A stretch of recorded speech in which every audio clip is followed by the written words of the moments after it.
What's good, YouTube? It's your boy, Blue Blood Sports TV, back at y'all with another one. So here goes an episode of The Blue Father.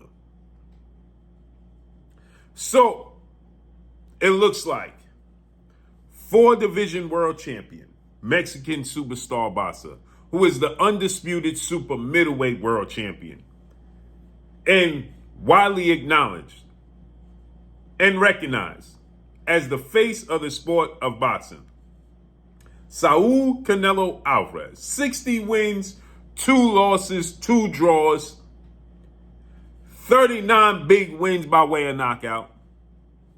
He is 33 years of age, 5'8", with a 70-inch arm reach.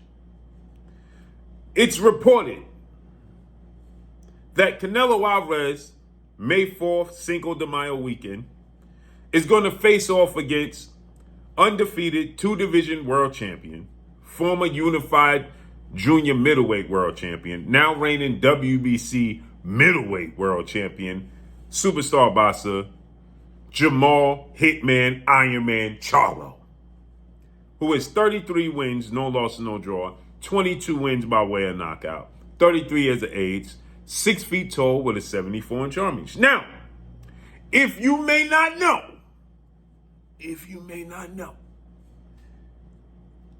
Jamal Charlo was the chosen opponent for Canelo Álvarez last Mexican Independence Day weekend in September. But Jamal Charlo, he pulled out the fight because he wasn't mentally ready and physically ready. He had been out the ring for 2.5 years. His identical twin brother, 3-time junior middleweight world champion, junior middleweight undisputed world champion, superstar boxer, Jamal Ironman Charlo, who is now 35 wins, 2 losses, 1 draw, 19 wins by way of knockout.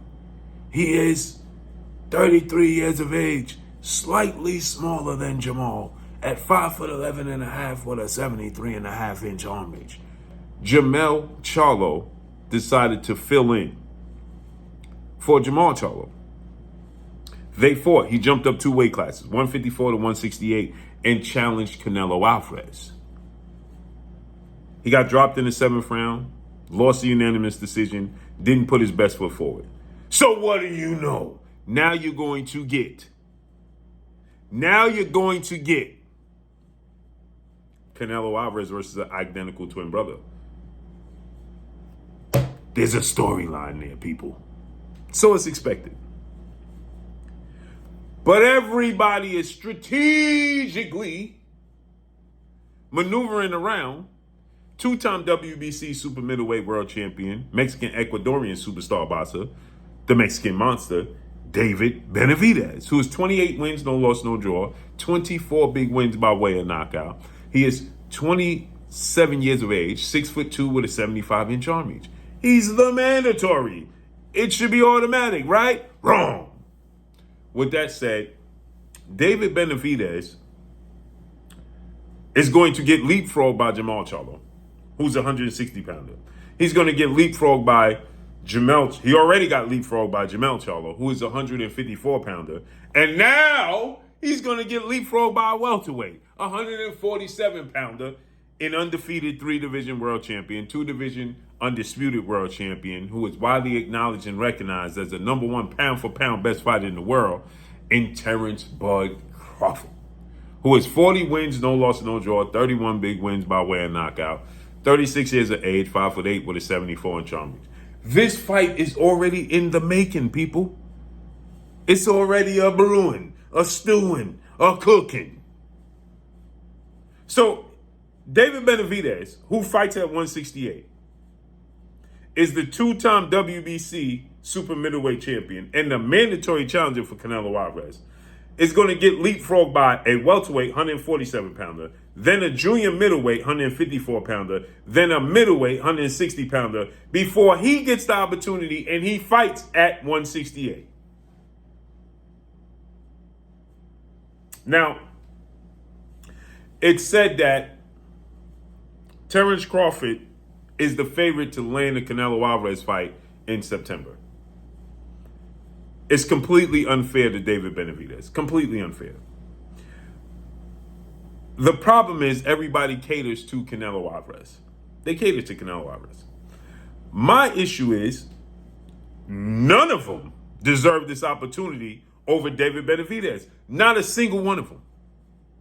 He's earned his stripes. He's earned the opportunity to fight for at least his belt back. With that said,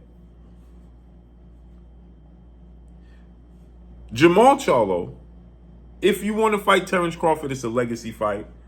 I can completely understand. But Jamal Charlo, yes, there's a storyline. And you can see them setting up the storyline. And this is just a play to get Jamel and Jamal Charlo paid. It's a buddy deal. There's no other way to cut it. No other way to slice it. This is a buddy deal. So with that said, right? Canelo Álvarez is going along with the path of what he believes is the least resistance, or at least his well-renowned two-time trainer of the year, future Hall of Famer and manager, Eddie Reynoso, believes so. Stylistically, it's a terrible matchup. And so, if you are going to fight Terence Crawford in September, and I understand the fact that Terence Crawford is a big fight, it's a legacy fight, it makes sense. But Jamal Charlo doesn't make sense. Cinco de Mayo, May 4th, should be David Benavidez and Canelo Álvarez. But they believe that Canelo Álvarez, the thought is that David Benavidez would possibly beat Canelo Álvarez more so than Jamal Charlo. He represents a bigger challenge and a bigger threat to Canelo Álvarez than Jamal Charlo. Not because Jamal Charlo is not worthy, not because Jamal Charlo don't have the skill set, not because Jamal Charlo don't have a chance and the talent to beat Canelo Álvarez. But a lot hinges on the fact that Jamal Charlo has been outside the ring. He's fought once in 2.5, 3 years. By the time they fight in May, he would have fought one time in 3 years. Once in 3 years. He's very inactive, and he's clearly dealing with personal issues outside. You can see in his body language in his conversation still today, even though he made his ring return against David Benavidez's older brother, Jose Benavidez Jr., on the undercard of David Benavidez versus Demetrius Andrade. But you can look at his body language, and you can look at, he's retaining water, right? He's trying to find himself. He's not in the place that he once was, whether that good, bad, or indifferent. As an athlete, though, he was at his best then. He was active. He was consistent. He's ripe for the picking right now. And that way you can pretty much guarantee yourself to get 3 steady, consistent fights from Canelo Álvarez. He beat Jamal Charlo. You feel like he'll beat Jamal Charlo, and then you like your chances. Whether you like your chances or not against Terence Crawford, it don't matter, because that's the last fight of a 3-fight deal. But if you put him in there with David Benavidez in May, and David Benavidez beats him, well then that September fight is going to have to be a rematch with David Benavidez. Now, how do you sell and get your money's worth, at least from Canelo Álvarez? Because what if he loses again? But you would think that would benefit the premier boxing champion, the PBC founder advisor Al Heyman, who has David Benavidez pretty much long term. I don't see any signs of David Benavidez leaving. I see signs of Canelo Álvarez heading to the zone after his 3rd fight in September. I don't see that from David Benavidez, and he's younger. He's 6 years younger than Canelo Álvarez. So you have way more time for David Benavidez. Should he beat Canelo Álvarez twice, then the future is brighter for David Benavidez, right? And your company to promote David Benavidez. Jamal Charlo stands a good chance to beat Canelo Álvarez, not a great chance. Okay, Jamal Charlo is inactive. So Terence Crawford spoke this to in existence, and now it seems that Terence Crawford is building up his body. The process is starting the process to work his way towards that fight with Canelo Álvarez in September. He's a welterweight, but he got to build up his body properly and effectively to be able to carry that weight in competition at a high rate. He walks around bigger than 168, but can he compete at that weight is another thing. So now he's going to have time to build his body up. Where does this leave David Benavidez? If I'm David Benavidez, I'm seeking out Jaime Munguia ASAP. ASAP.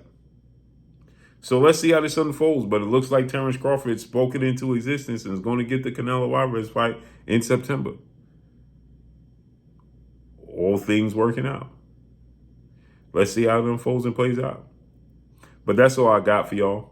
We heard this. We saw this, that it was going to be Jamal Charlo and Terence Crawford. And it seems to be playing out that way. And that's all I got for y'all. Make sure you hit the like button. Drop a comment in the comment section. Let me know what y'all think. Y'all already know what it is. It's your boy Blue, Blue Blood Sports TV. Hate, like, comment, and subscribe. You haven't subscribed, hit the subscribe button, hit the like button, hit the bell icon to get all the new notifications. Follow me on Instagram at Blue Blood Sports TV, all one word. That's all I got for y'all. I'm gone. Peace.